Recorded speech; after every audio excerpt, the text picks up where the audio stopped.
In Islam, before the prayer, the salat, a person, they have to do the wudu. And doing the wudu is cleaning oneself with the different parts that are mentioned. And one of those parts is the foot. And what happens is if a person, they put their socks on, the thick socks on, while in a state of wudu, in a state of purification, then the next time that they have to do the wudu, they can wipe over the sock, the thick socks. That's the ruling for it.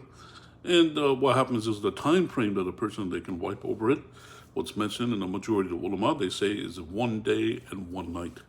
So they can't do it past that. If it's past 1 day and 1 night, then a person, they have to take their sock off and wash their feet completely. And if they're traveling, then that changes to 3 days and 3 nights.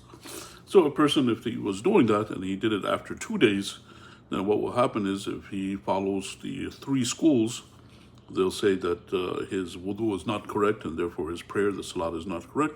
So he has to redo those. That's just what happens.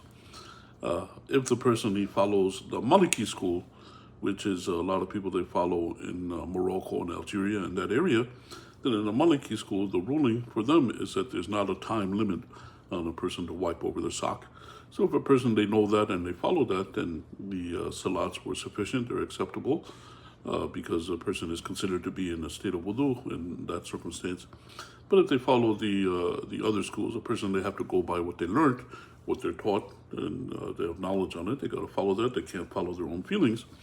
Then what they would say is a person, they do the wudu properly, make sure that the wudu is complete, cleansing themselves first, and pray the salat again, the ones that they prayed. So that's a ruling in the case of a person if they wiped over their socks after 2 days. Allah knows best, and may peace and blessings be upon Prophet Muhammad sallallahu alaihi wasallam.